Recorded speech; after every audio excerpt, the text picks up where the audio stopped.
메르스 확산 양상이 갈수록 복잡해지고 있습니다. 자칫 지역사회 확산이란 최악의 상황을 맞게 되는 것은 아닌지 우려의 목소리가 큽니다. 이런 가운데 정부는 환자 상태에 따른 집중치료기간 지정에 이어 오늘은 국민안심병원 지정관리 계획을 발표했습니다. 장기화 양상을 띠고 있는 메르스 사태, 먼저 영상으로 보겠습니다.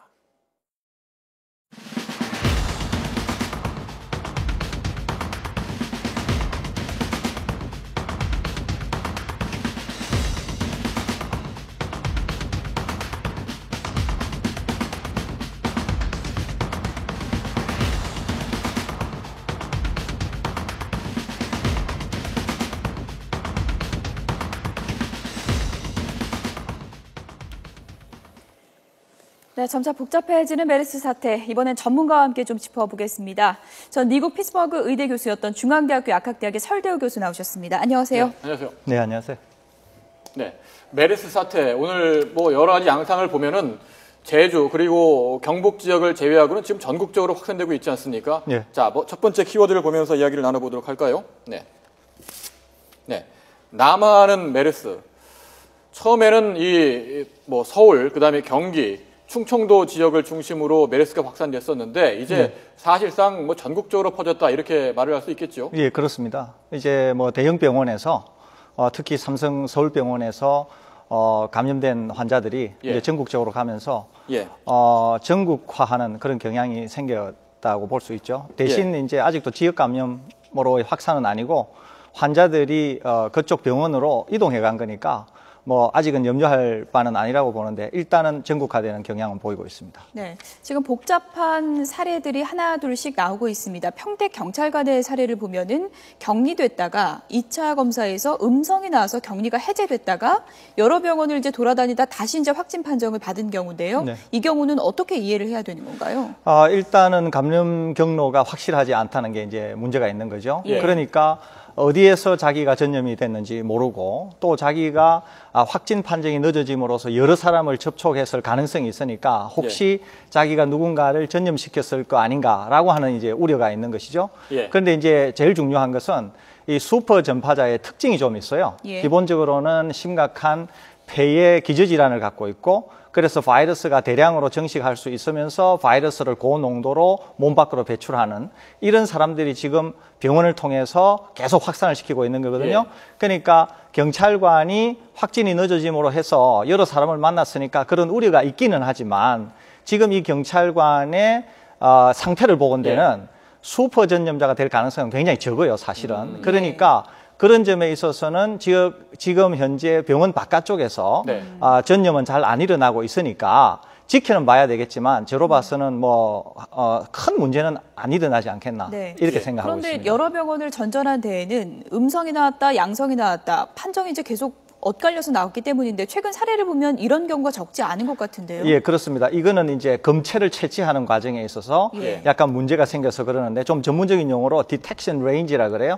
그러니까 바이러스 양이 충분하지 않으면 아주 민감한 이런 반응을 통해서 확진을 하긴 하지만 검사를 하긴 하지만 그럼에도 불구하고 기본적으로 시료 자체에 바이러스 양이 적으면 검출하기가 어려운 것이죠. 그러니까 이제 그 환자가 잠복 기간 동안에 있을 때 바이러스가 적을 때 검체를 채취했다거나 아니면은 바이러스가 좀 많은데도 검체를 채취하는 데 있어서 조금 잘 못해가지고 바이러스가 적게 이렇게 채취를 했다거나 이렇게 되면 이제 그런 일이 생길 수가 있는 것이죠. 네, 그렇군요. 자, 메르스 사태 알아보도록 하겠습니다. 두 번째 키워드 볼까요? 외래 환자도 감염됐다. 자, 삼성서울병원 그동안 응급실에서 환자가 50여 명 이상 발생을 했는데 이번에 주목되는 부분은 응급실에 가지 않았던 정형외과를 들렸던 외래 환자가 감염된 것으로 지금 드러났습니다. 감염 경로가 구체적으로 나왔습니까? 아직 나오지는 않은 것 같은데요. 제가 말씀드린 듯 다른 데서도 말씀드렸지만 이것은 굉장히 정밀한 역학조사가 필요해요. 그러니까 이제 지금 이 환자가 3차 감염자냐, 즉 삼성서울병원의 14번 환자가 전염을 시킨 3차 감염자냐 아니면은 외래를 방문했는데 어떤 다른 경로로 해서 전염이 된 4차 감염자냐 지금 이런 얘기를 하고 있지 않습니까? 그런데 이거보다 더 중요한 게 있어요. 정밀역학 조사가 필요한 이유가 뭐냐 하면 이분이 3차 감염자든지 4차 감염자든지 중요하지 않아요. 그러니까 외래병동으로 왔는데 아무튼 14번 환자로부터 감염이 되었다고 하면 3차 감염자겠죠, 이분이. 예. 그러니까 차수가 중요한 게 아니라 예. 만일에 14번 환자한테 감염이 된 3차 감염자라고 하더라도 예. 외래병동에 있는 동안에 전염이 되었다고 하면 네. 그것은 무엇을 강력히 시사하느냐 하면 바이러스 농도가 굉장히 낮아도 예. 감염이 될 수 있다고 하는 사실을 하나 얘기하는 것이고요.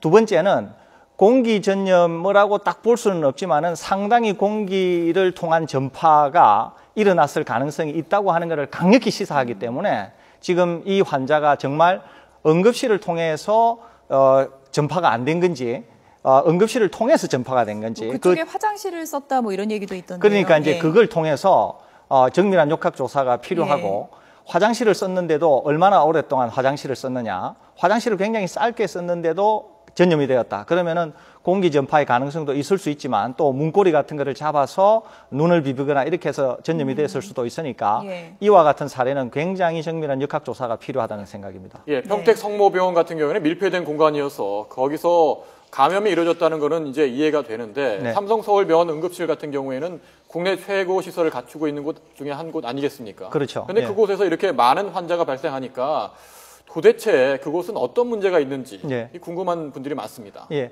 지금 이제 평택 성모병원에서 전문가들이 가서 이제 검토를 한 거 아닙니까? 예. 공기 흐름이 어떻게 되고 밀폐된 공간에서 어떻게 되니까 과연 이게 외곽에서 대규모로 전파가 됐는가? 네. 그래서 지금 이제 이게 예. 뭔가 확산이 용이하게 된 그런 구조가 있었다. 지금 그런 얘기죠? 저희 평택 성모병원 이제 8층 구조도를 그래픽으로 좀 정리를 좀 해봤는데요. 8104호가 이제 진원지가 된 거고요. 뭐 화장실이나 엘리베이터나 이제 사람이 좀 많이 다니는 그 구조에서 이제 좀 중간에 있는 위치였다고도 좀 볼 수 있는 것 같습니다. 그리고 이제 내부를 좀 보면은 환기구가 없었다는 점, 이게 계속 지적되고 있는데 이 부분이 실제로 좀 확산되는데 큰 원인이 됐다고도 볼 수 있을까요? 그 상태에서 예. 밀폐된 상태에서 환자가 바이러스를 고농도로 배출한 다음에 다른 환기구가 열리면서 확산이 용이해졌을 수는 있겠죠. 예. 그런데 이제 제가 꼭 드리고 싶은 말씀은 좀 전문적인 용어로 infectious dose라는 말이 있어요. 예. 쉽게 말씀드리면 이겁니다. 전염을 시키기 위해 또는 감염을 시키기 위해서 100마리의 바이러스가 필요할 때 예.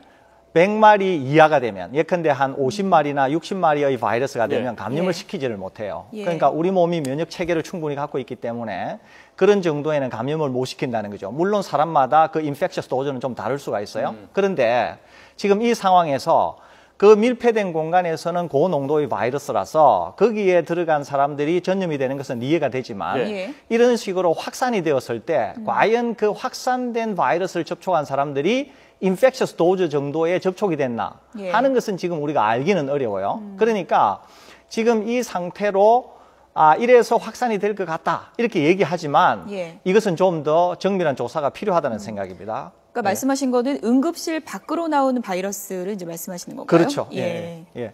네, 지금 뭐 삼성서울병원, 평택 성모병원에 이어서 대전에 있는 을지대 병원을 비롯한 세 곳이 예. 또다시 슈퍼 진원지가 되는 게 아니냐 이런 우려가 나오고 있지 않습니까? 네, 그렇습니다. 그 대전 같은 경우에는 어떤 상황입니까? 대전 같은 경우에는 일단 삼성 서울병원에서 전염이 된 환자께서 대전 을지병원으로 가셨는데 거기서 확진이 늦어졌어요. 예. 그 상태에서 대전 을지병원에 제법 긴 시간을 머물렀고 또 이분이 기저질환이 있어서 고농도의 바이러스를 배출할 수 있는 그런 요건을 가지고 있습니다. 그러니까 전형적으로 슈퍼 전파자의 양상을 띠고 있어요. 예. 그러니까 대전 을지병원이 제2의 삼성 서울병원이 될 가능성이 굉장히 농후한 그런 상황입니다, 현재. 일단 격리 조치는 다 이루어지고 지금은 이제 그렇게 되어 있는 거죠. 지금 상황에서는 확산을 막기 위해서는 어떤 조치가 긴급히 필요한 겁니까? 일단 이렇게 되면 예. 근본적으로 역학조사가 제대로 돼야 됩니다. 역학조사가 제대로 되어서 소위 말해서 거물망, 포위망을 제대로 쌓아야 되는 거죠. 그래서 이 환자로부터 과연 전염이 대규모로 일어나는지 일어나지 않는지 예. 이제 그게 확인되는 게 제2의 삼성병원이 되느냐 안 되느냐의 예. 기로라고 볼 수 있겠습니다. 환자가 많이 발생한 병원도 있지만 이대 목동병원이나 서울 성모병원 같은 경우에는 뭐 의심 환자가 왔는데 사전에 뭐 미리 차단을 해서 확산을 막았거든요. 네. 어떤 차이가 있었습니까? 이건 아주 큰 차이가 있죠. 왜 그러냐면 기본적으로 이 환자가 의심 증상이 있을 때 메르스일 것 같다라고 판단을 하신 것 같아요. 그래서 일단 병원을 가실 때 우리가 늘 권고드린 것처럼 마스크를 하고 가셨어요. 예. 마스크를 하고 가신 다음에 그다음에 그 병원의 문구를 보시고 당시 그 환자가 직접 병원으로 들어가신 게 아니라 응급실로 들어간 게 아니라 병원 관계자에게 설명을 하고 또 그 병원 관계자도 잘 교육이 되어 있었던 것 같아요. 그래서 그 환자를 다른 시설로 예. 데리고 가서 격리 조치를 하고 확진을 하는 그런 과정이 있었기 때문에 이 두 병원은 네. 실제로 확진 환자가 응급실을 통해서 다른 환자들과 접촉을 하지 않은 그런 케이스라고 보겠습니다. 예. 네. 지금 감염 경로와 관련해서 이제 가장 논란이 되는 부분이 바로 이건 것 같습니다. 다음 키워드를 좀 확인해 볼까요? 네, 공기 감염 가능성입니다. 메르스 민간합동대책본부 산하 역학조사위원회가 이제 평택 성모병원에서 모의 실험을 이제 진행을 했다고 합니다. 네. 그게 이제 비말이 에어로졸 형태로 돼서 그 병실 밖으로 나갈 수 있다, 뭐 네. 이런 내용인 것 같은데요. 네. 어떤 의미가 있는 모의 실험이라고 보십니까? 이거는 이제 우리가 여태까지 비말 전염 또 밀접 접촉 이렇게 네. 하면은 비말이니까 이제 사이즈가 크니까 한 2m 정도밖에 못 가고 예. 그래서 중력으로 떨어진다는 거 아닙니까? 그래서 밀접 접촉자에 한해서 전염을 일으킬 것이다. 그랬는데 이제 평택 성모병원에서의 연구나 또는 여러 가지 시뮬레이션이나 이런 것들 때문에 더 멀리 간다. 그런 예. 얘기잖아요. 예. 근데 이제 제가 꼭 드리고 싶은 말씀은 이거예요. 지금 여러 가지 정황으로 볼 때는 비말 감염으로만 일어난다. 또 친밀 접촉자로만 일어난다고 규정을 하기에는 뭔가 애매한 일들이 많이 생겼지 않습니까? 예. 그러니까 이런 사실에 기반해서 새로운 모델이 하나 필요하다는 거예요. 예. 새로운 사실을 설명하기 위해서는 새로운 모델이 필요하거든요. 예. 그러니까 제가 새로운 모델이라고 하면 이런 모델이 필요한 거죠. 공기 전염이다 이렇게 하면은 공기 전염이라고 하는 정의가 있을 거 아니에요, 그죠? 예. 인플루엔자 바이러스와 같이 공기를 통해서 전염이 되는 그런 공기 전염의 정의가 있을 거 아니에요. 그런데 지금 여러 가지 상황을 놓고 보더라도 메르스는 그런 공기 전염의 양상을 띠고 있지는 않아요, 확실히. 예.